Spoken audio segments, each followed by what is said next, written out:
We just landed in Scotland, in Edinburgh, and we're driving towards Rosslyn Chapel.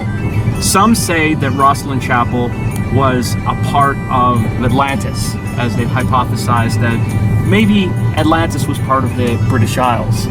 However, it's been connected to the Knights Templars, to Freemasonry, and of course, just like Glastonbury Tor, Stonehenge, Disneyland, and the Great Pyramid, it runs along the 33rd parallel. There's all sorts of fascinating mysteries around Scotland, and we're going to explore some of those today. I've always thought it was interesting that the writings of the Scottish chronicler Walter Bauer once linked Scotland to an Egyptian princess named Skoda, and Skoda was also connected to the ancient name for Ireland, which was Scotia. And the story goes that there were various migrations of people that were connected to these ancient lineages, but there's all sorts of mysticism and ancient legends about these parts. So come along with me and let's go on this adventure together.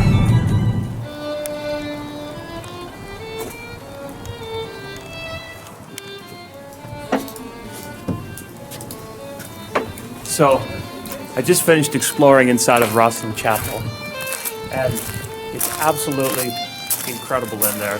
The symbolism is magnificent. We have connections all over the place to the Knights Templars, and we find that in all sorts of carvings you find inside of the chapel itself. We see Cernunnos everywhere. Up on the wall we find a depiction of what looks like the crucifixion, but it's actually related to the persecution of Jacques de Molay on Friday the 13th, 1307, which is very significant to the Templar Knights. In the chapel itself, we have connections to Freemasonry with three pillars from Enter Apprentice, Fellow Craftsman, and Master Mason, as well as the three figures, including the widow's son and the Master Mason, looking at all of the accomplishments of the apprentice. We also find that there are burial chambers that have been sealed up for at least 200 years that lead to stairs going underneath, and it's believed that there are knights in their armor lined up. But the current Earl will not allow them to open it. His reason is that these are his family members and that it would be very disrespectful. We also find other different mythologies and legends connected to this place, such as in Dan Brown's Da Vinci Code, looking at the bloodlines of Jesus and Mary Magdalene, where he talked about a vault that would have been down there leading to treasure. But of course, that is all fictional for that part. But there's been other authors that have explored this, which I believe Dan Brown stole the concept from, such as within the work of Bajan and Lee, and the works Holy Blood, Holy Grail, which I think is very fascinating, and linking all these movements to these parts. In fact, there's all kinds of Templar mythologies.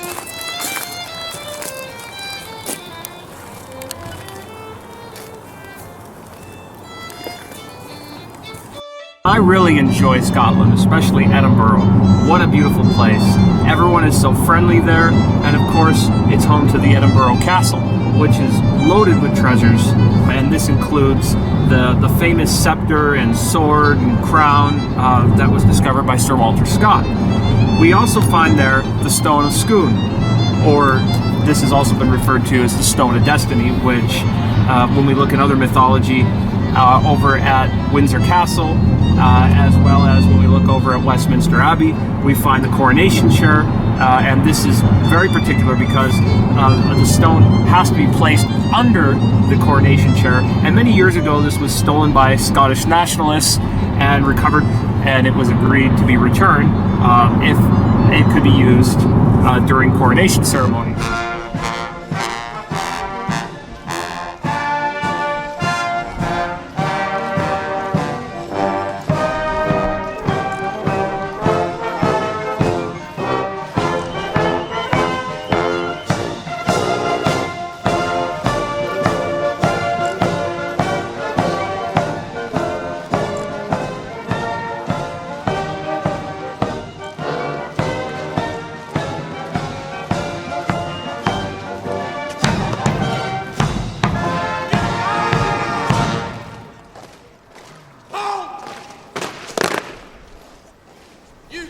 We're at Windsor Castle, and behind me is St. George's Chapel.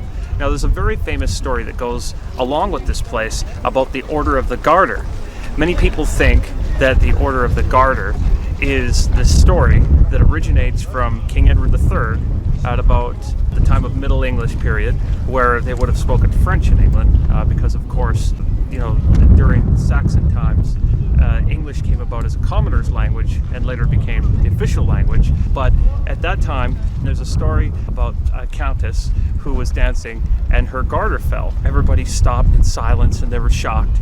And the story goes is that Edward III stood up and said, "Honi soit qui mal y pense," or "Shame on him who think evil of it." And this story has followed the Order of the Garter around for a very long time. Hence, when you become knighted, you join this order. But actually, Manly P. Hall said that this story was complete nonsense. And if we go back to the account that 17th century British historians give, is that this Order of the Garter is actually the Order of the Garter, as in to guard or protect something. And this comes from a very hard to find book called the Black Book of Hermes. Now, in this Black Book of Hermes, it talks about an arrangement of seats that are all put together in a very particular way, as you'll see on this guidebook. And this seating has all of the flags from the nations on earth above it, and everyone is supposed to sit there as the great gods of antiquity or the rulers of the world. And the members of the Order of the Garter were actually originally supposed to be kings, so they would all have their swords and they'd place them all into a circle and the swords would overlap each other. But I think it's very interesting, the very ancient symbolism that is here, which is very, very powerful. And as we look around this entire castle, it's so beautiful, and its stylings, of course, goes back to William the Conqueror and Harold in 1066, and all the great history here between Charles I, who really blinged the place out. Of course, he came to a very nasty demise with Cromwell, but that's a whole other story. Let's check it out.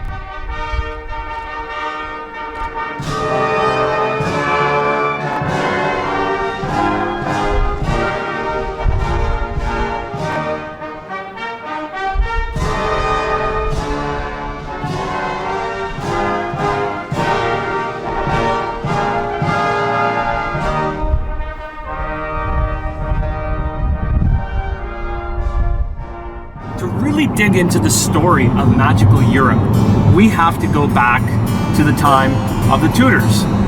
During the time of the Tudors, especially during the time of Henry VIII, we learn all about the English Reformation. And if you're not familiar about the English Reformation, which is similar to the regular Reformation that we find that started to take place with the Catholic Church, going back into the stories of Martin Luther, and even before that with the Moravians, which was really the early Reformation. But what happened with the Reformation period in England is that Henry VIII wanted a divorce from Catherine of Aragon because she could not deliver for him a male heir.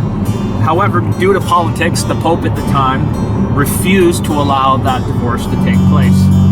Of course, we know the story is that he fell in love with Anne Boleyn and he wanted to marry her, and she became his official consort. And at the time, there was a great plan spearheaded by Thomas Cromwell.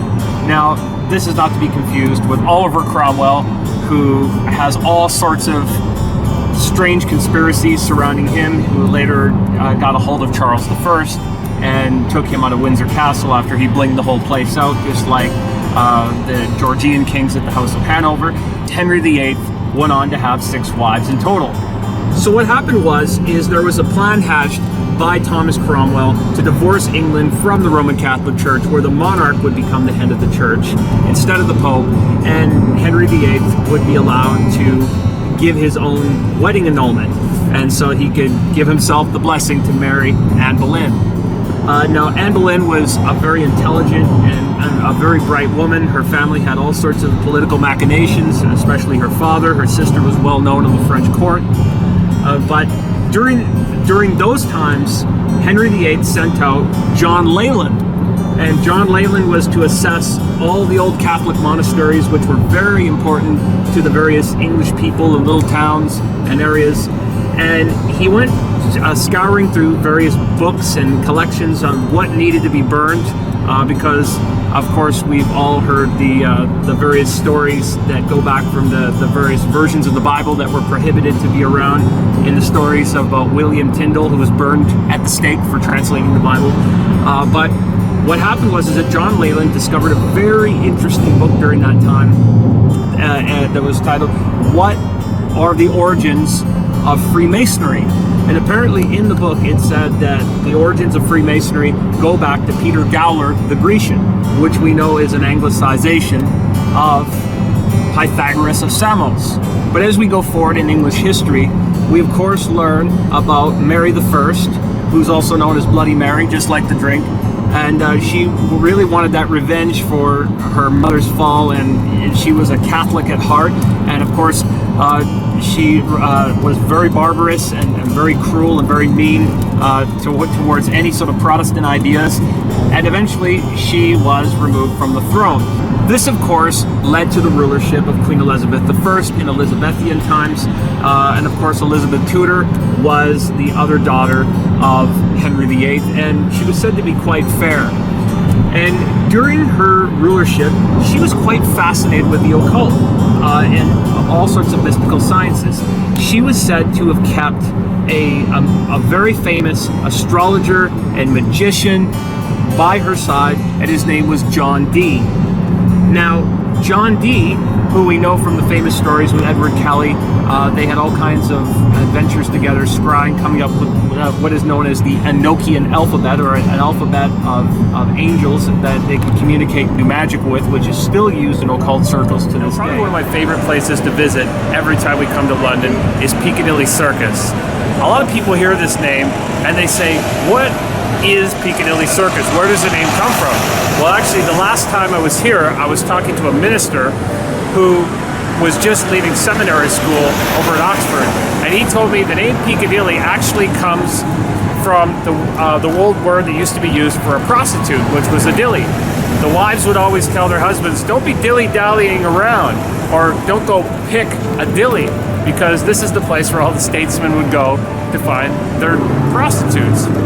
Anyhow, there's other really interesting things that we see in this area, such as over in Trafalgar Square. We have the square, like as in Freemasonry, we have the compass and the square, as well as the symbology with the four lions. Again, we find the lion symbology there, which is connected in astrotheology to Leo, the Lion King. Again, in Mithraism, we have the lianocephalic, the lion-headed god that would blow fire. So there's all sorts of really incredible things there, and the Lord Nelson's obelisk in the middle. The other interesting thing that ordained minister taught me was, he said, have you ever heard the saying that you want to get shit-faced or pissed, as in when you drink too much? He said that comes from in ancient times in London, when there were all the various pubs scattered around. There wasn't a proper plumbing system, which is very hard to believe because the Romans gave us plumbing. And of course, London, and when we go look over at York, which has a very Roman connection there, hence why when we see New York, that is the British rule that came to America. York was ruled from Rome, which is why there's a statue of Julius Caesar there. But you know, you'd think that because of the Roman influence we had here that there would be plumbing, but I guess they didn't have such a great system in place. The pubs at that time would take their waste that people would use from the toilets for the day and throw it out the window, you know, at a certain time, and you wouldn't want to walk out that door and catch that in your face, because it would all fall down on the street into these little gutters that were placed there. So the minister told me, he said, if you walked out at that wrong time, that would mean that you were getting shit-faced or pissed. So usually the last guy out, he would have that sort of bad luck. It's very interesting where all our sayings come from, and this is a very incredible place. Check it out.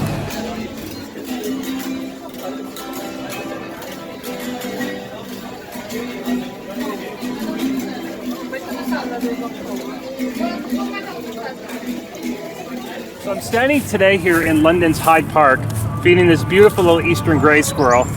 And if any of you have seen my recent video I did with author Garnet Schulhauser, who was a corporate lawyer for 34 years and he had his entire life transformed after encountering his spirit guide, Albert, who took him out on nightly out-of-body adventures into the universe and around the Earth, where he had life's most difficult questions answered for him, such as, why are we here, what is the meaning of life, and what happens to us after we die. He had an experience in his book, Dancing Forever with Spirit, where he was taken up into space, where he descended down towards the Earth, around the Atlantic, and into England here in Hyde Park. And on this one particular adventure he had with Albert, they were discussing who was God, or what is God. And during that encounter, they encountered an eastern gray squirrel. And that is a beautiful realization that the source, or God, is in everything. Now, John Dee was the first James Bond. In fact, we know that Ian Fleming based his James Bond character off of him, because when John Dee would sign his name, he would sign it 00 squared, so 007. And the 2 zeros were the 2 eyes for the Queen, which he would put in his letters. And he was not only a keeper of the Rosicrucian mysteries, as we know, he was an occultist, a mathematician. He was into sacred geometry. We know he consulted on architectonics, but he was a great master. We're in front of Buckingham Palace, and as you all recall in a previous video I made, I was talking about that very important seal over there, which is known as the Devonshire seal, which we're told is from Devon, but actually it is from the topaz of Sachi, or a 5,000-year-old cave from Bhopal, India, that's 4th century BCE, or 5,000 years ago. Now, this seal, which we find with the lion and the unicorn, is also connected to the Star-Spangled Banner and the Union Jack. It's very old, and it also links the British people and the history here to the Aryan, or RA, migrations that we learn about from Max Muller from northern India, or from the Trans-Himalayan or Himavat area, where the Aryan people came down into the Indo-Gangetic plains of the Indo-Ganges, which became India today after they mixed with the Dravidic peoples. But it's very interesting where we see this very ancient iconography. Now, over here, we also find the lions, again in the iconography, and the victory angels. And what's very interesting about this is that you'll see the lion again and again in the theme over here, and that is because it's connected to Leo the Lion King, or the astrological sign of Leo. So, an interesting story we learn about at the time of John Dee and Queen Elizabeth I relates to the Spanish Armada ships which were coming to attack.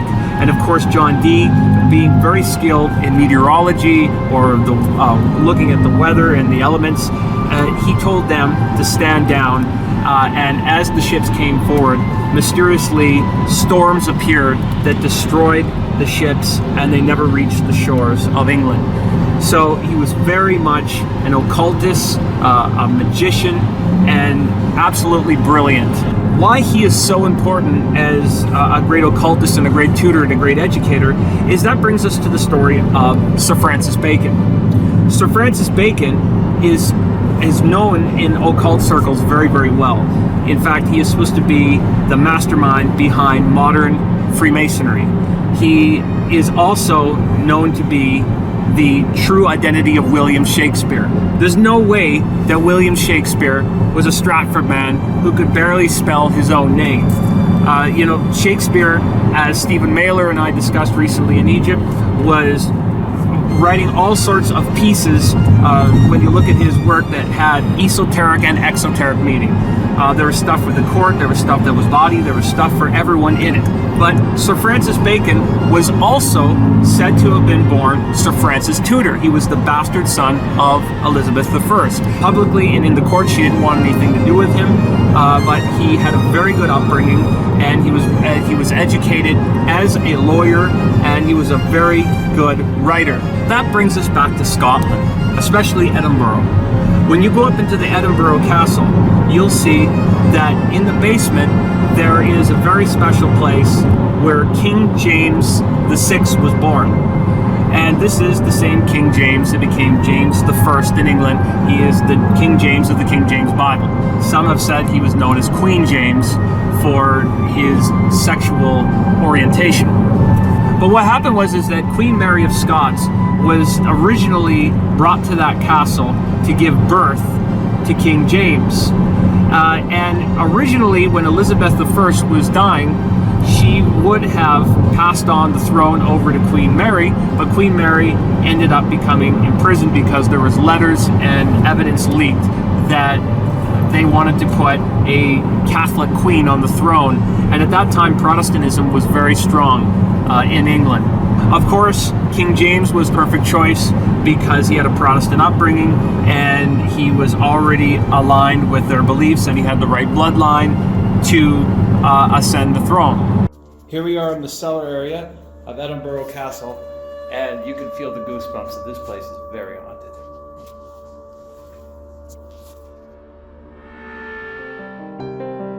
There's so much amazing history in these parts, especially when we look at Stonehenge over in the Salisbury Plain, and nearby there's Avebury, which is even more impressive because the megalithic site with the rocks go all around a little village.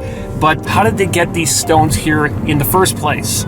I mean, the blue stones would have come from the Priscilli Hills, which are more than 150 miles away from there, and the Saracen stones came from the Marlborough Downs, or at least it's believed they came from there, which would have been 19 miles north of there.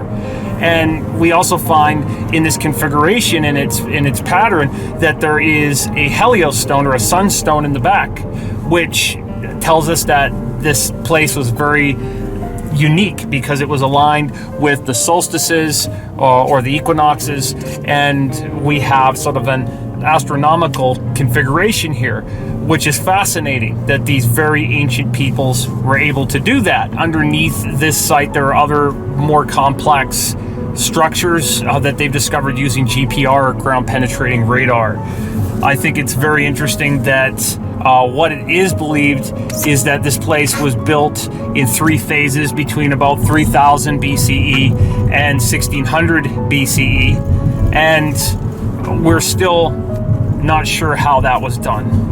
I tend to think that we could see a connection to some lost Atlantean or ancient Cometian technology here that they were using, as well as there's got to have been a greater purpose. Maybe that's called the machining a perfect arc radius.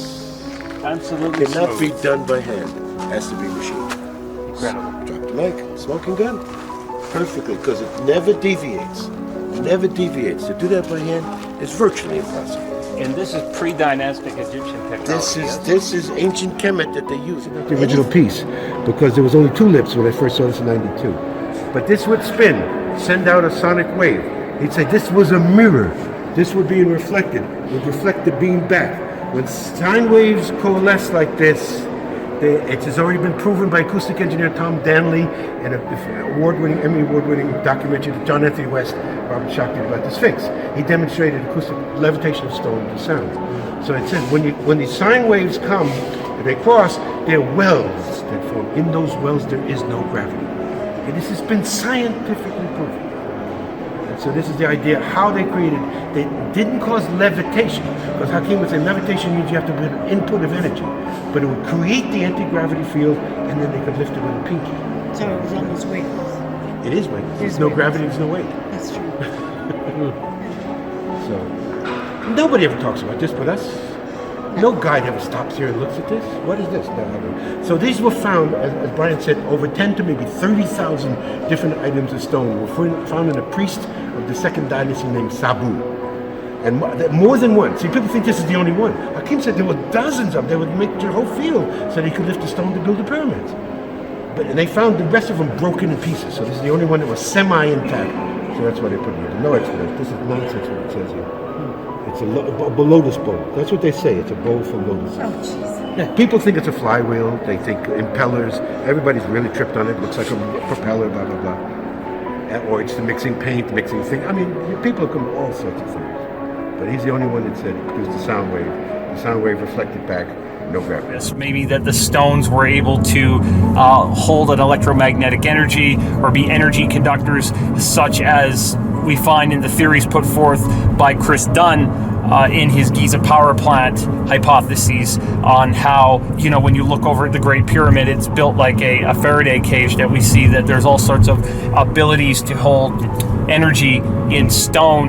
And we hear all sorts of theories about where Stonehenge came from. Of course, in the writings of Julius Caesar, he is famous for attributing Stonehenge to the Druids. But in other Roman records, we find that the Druids had discovered Stonehenge themselves. So the question is, where did it come from and who built it? I'm reminded of Shakespeare, where he was famous for attributing a quote over to Julius Caesar as Veni Vidi Vici, or I came, I saw, I conquered. And the idea is that he came to England, it was cold as hell, and he said, hey, I'm gonna get out of here and go back to Rome because the Italian food is so good. All joking aside, when we look at London, London gets its name from the Roman Londinium. And before that, we can attribute it over to Ludon, the sun god. We also know there's all kinds of secrets embedded around London. There's an entire underground portion of it, especially over in York. There's a whole medieval area. And all of London actually burnt down in 1666 or 1666, which is kind of an ominous year. When we go back to looking at Stonehenge again and its mythology, we have to examine the Druids, because we're told the Druids had various classes, and these were associated with the different types of trees. And there's all sorts of mythology around what the name Druid means. Does it mean the people of the trees or the men of the oak? Again, there's so much mythology there that we can go by in the writings of Manly P. Hall or Eliphas Levi and many others. We have to speculate that the Druids were probably instructed by the ancient Phoenician Canaanites or the Chaldeans, because we know, at least with the Phoenicians, they had the cedars of Lebanon and the ability to make boats. In fact, they were probably connected to the ancient Atlanteans. The Druids also served a serpent god known as Hugh or Cernunnos, the Green Man, and many of you have seen this depiction on the gunstrip cauldron that was discovered at a peat bog in Denmark, where he's holding a serpent. Well, Hugh is actually where we get the word humans from. The Druids worshiping this serpent god, and the serpent again is connected to the mysteries of the spine. Hence we have 33 vertebrae in the spine and the raising of the Kundalini energy. Anyhow, these ancient serpent mysteries are most certainly connected to the Brahmic traditions of India, which we see in the Naga serpent. And when we go back into the Vedantic teachings of India and the Sons of Light, we again see this pattern. Even the name Atlantis is the dragon's isle or the serpent's isle, which is very interesting. Now, when we look at Stonehenge, we know there are over 900 megalithic henges in what was formerly known as the British Isles, and they're in these circuitous patterns, and they lead all the way up into Egypt with Nabta Playa. Actually, it's very interesting that my friend David Halpin, who is a brilliant writer and researcher out in Ireland, he made a discovery that this sister site of Nabta Playa in Egypt can actually be found in Ireland at Baltinglass Hill. So I think it's very interesting what these sites were used for, because we know even in our quantum physics that you can open up a wormhole and time can be bent and twisted in the circuitous pattern.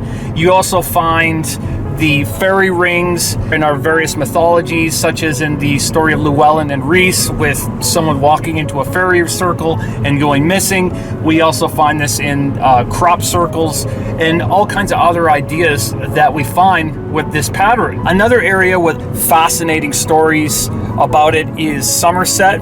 And in the area of Somerset, this is where people see a lot of UFOs. Very famously in this area, we've been told there have been all sorts of secret experiments with chimeras, creatures, and half human, half animal, military experiments that have gone on, UFO bases, all kinds of strange experimentation.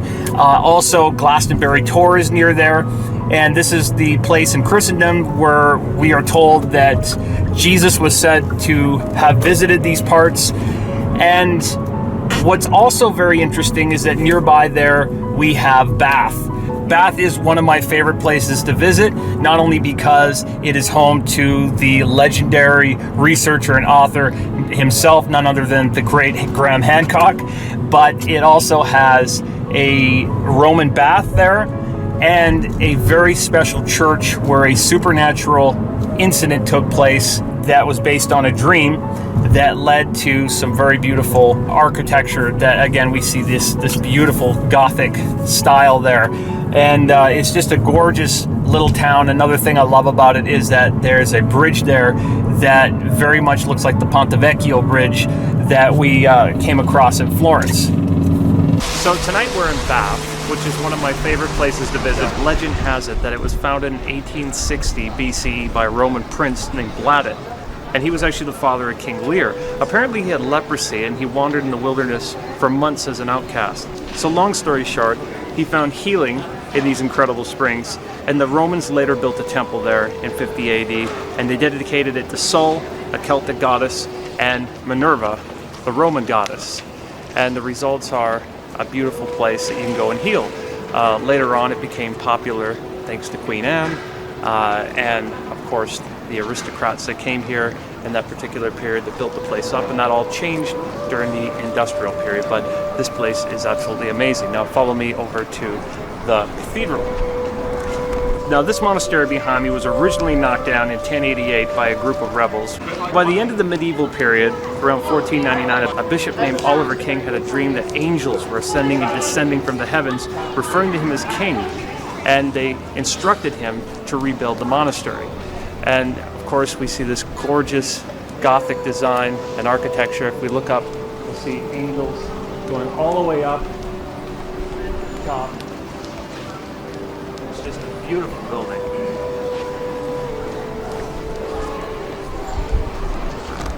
Right now we're in front of Westminster Abbey, and you'll notice that it has a lot of incredible Greco-Roman and Baroque stylings, and up there is Big Ben. Now what's very interesting about Big Ben is that some alternative researchers have suggested that it was modeled after the Ben stone or obelisk over in Heliopolis, and that it actually represents an obelisk when you look at its proportions. But there is actually an even more obvious connection to Heliopolis and obelisk right here in Westminster. Let's check it out.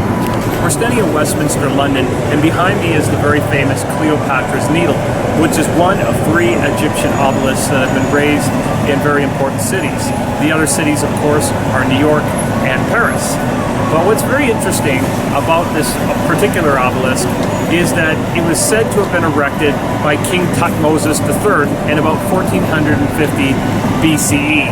And it really has not a whole lot to do with the famous Ptolemaic queen Cleopatra VII, which is the most famous Cleopatra, of course. But where it is said to have come from was actually the city known as On, or the city of the light, which the Greeks called Heliopolis. Now, why this monument is very important in Freemasonic symbolism is that On, being the city of the light, Heliopolis, this monument being erected here tells us that the light of Freemasonry is here, which is a very impressive feat. It was brought here, actually, from Alexandria. Now, if you look over here, we also find that there are, interesting, on the side of the Sphinx it says, the stars that disfigure the pedestal of the obelisk, the bases of the sphinxes, and the right-hand sphinx were caused by fragments of a bomb dropped in the roadway close to this spot, and the first raid on London by German aeroplanes a few minutes before midnight on Tuesday, September 4th, 1917. So this monument had to be erected and resurrected, and has a very special monument to London, and it holds a great deal of symbolism. Now, brings us back to Sir Francis Bacon, because after Elizabeth I, we know King James became King of England. And instead of having John Dee, the 16th century magician and occultist, as her consultant, we know that in the diaries of John Dee that he tutored Sir Francis Bacon and took him under his wing. Hence, we know that Bacon was brought up in the Rosicrucian mysteries as well as the Masonic. So when King James was on the throne, he had consulted Sir Francis Bacon. And with Sir Francis Bacon, we know that he was the true translator of the King James Bible. In fact, we see his insignia in the beginning of the original translations. That's why when you look in there, there's all sorts of Masonic and Rosicrucian allegories, such as the name Sol Om On, which is very significant to Freemasonry. We know that Sol, S-O-L, is the Latin for the light, Om is the Hindu for the light, and On, or Un, is the Egyptian for the light, like the city in Egypt, Heliopolis, which is also known as On. Sir Francis Bacon also wrote a book called The New Atlantis, and his vision for the New World, which later became America, was brought about at a time with European mysticism of an idea for a great civilization that would rise up. So let's go explore more of magical Europe together. Hi guys, we're just in Paris. Check this out.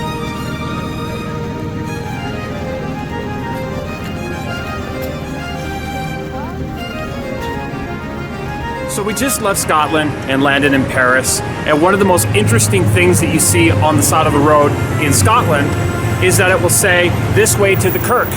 And many don't know that when you look in the English and Scottish, Kirk is a word for church. And Kirk is another clue that they had interactions with the Knights Templars. When the Templars were returning from the Crusades, they brought back the tradition of Mother Circe.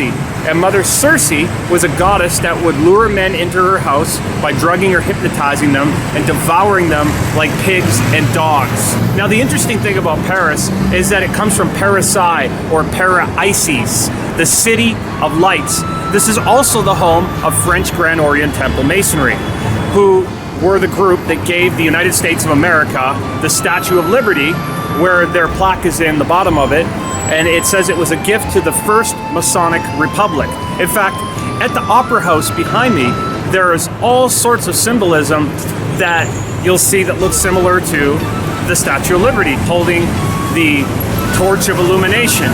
France, especially Paris, was very important to the Enlightenment period. In fact, Sir Francis Bacon had visited here and instructed the leaders. We also know that it was the home of Napoleon, who very famously went to Egypt and helped himself to all the antiquities, which came over here into the Louvre, which is one of the most beautiful museums in the world, by far. Absolutely gorgeous. You have to check it out. So today I'm in Disneyland Paris. This is an incredible park, and it's a very bright and beautiful place. As you'll see, the castle is a lot different than a lot of the other Disney parks I've visited, such as Walt Disney World in Florida and Disneyland in California. It's definitely not as warm here, I'll tell you that, in the winter season. Anyhow, this park doesn't have a lot of the crazy, obvious occult symbolism that you find over at Disneyland or Walt Disney World with Club 33 and the obvious zodiacal signs and everything else that are right in your face. But what we do find is that this place is very fitting to be in Paris, which is, of course, named after Para-Isis, the city of the lights. Well, this city most certainly is a great host for this place because this is a very twinkling, sparkly, and well lit up Disneyland. The whole place, including the castle, is very shiny and bright, and the rides really have a character of their own, most certainly. Now, what we do find here in this Disney park is that it's almost modeled after Atlantis. And this is something I've often looked at when we see the game Super Mario Brothers, which has a theme of castles and a princess and a dragon or Bowser, and of course they're going underground and into dungeons. We also find that here. In the castle here, you have a dragon in an underground dungeon, which is very reminiscent of a lot of the serpentine mysteries of the Sons of Light. We find that with Kukulkan over in Mexico, in the Yucatan, or Quetzalcoatl, also at Viracocha in Peru, or Amaru. And we also find that in the Tuatha Dé Danann in Ireland, the people of the goddess Danu. They fled underground. We have the mysteries of the serpent as St. Patrick chased the serpents out of Ireland. Again, over in Angkor Wat Temple in Cambodia, we also have a connection to the serpent gods going underground or subterranean, which is very interesting. But most certainly, the greatest serpentine story we can draw from was Atlantis and its 7 cities, which you might say these various lands here are drawn out into. And I have no doubt that the Imagineers, taking on the original traditions of Disneyland, followed in those footsteps. Of course, not in the Buzz and Woody sort of way that we saw the original parks laid out in a very DARPA, strange-like fashion, being on the 33rd parallel and having a Tesla coil where the carousel is to spin out the energy in the park. But again, this is a great place to come to experience all the magic and wonder. And I've said this before, that the rides at Disney parks are very much like personal transformative journeys from a Jungian perspective, which is absolutely incredible when you go through them.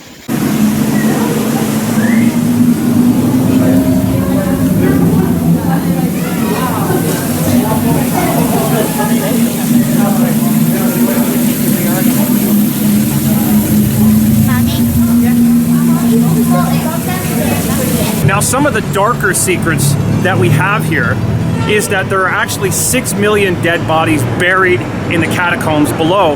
And we can also find Napoleon's remains buried up in a golden tower at the top of the Hôtel National des Invalides, or the national residence of the Invalids.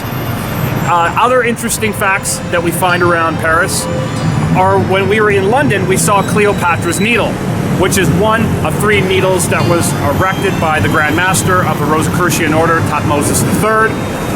But we find that over in London, we find one in New York, and we find one here in Paris. And this is very significant because it comes from Heliopolis, or on the City of the Light, which we've discussed. That's why you turn the light on. And this is very relevant to Freemasonry and the Masters of Enlightenment.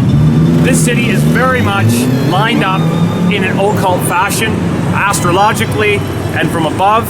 We also find with the bridges over by the Seine River, there are 22 of them, and there are 22 major arcana in the tarot. There are 22 Hebrew letters. There is also 22 Sephiroth. And much like in London, again with Big Ben, when we look over at the Eiffel Tower, it is most certainly in the shape of an obelisk that has the same function, to act as an acupuncture needle on the earth along ley lines and bring this together. Lastly, one of the most incredible things about Paris is that it's built with beautiful buildings and beautiful structures all around us. And again, looking in Freemasonry and to the Knights Templars, they no doubt had encountered the Eleusinian and Dionysian artificers at some point, and this had influenced them to look at aesthetics. Or as Plotinus wrote in his essay on the beautiful, that the more beautiful your buildings were, that they gave you a heightened sense of consciousness or a heightened sense of awareness. And this is very important.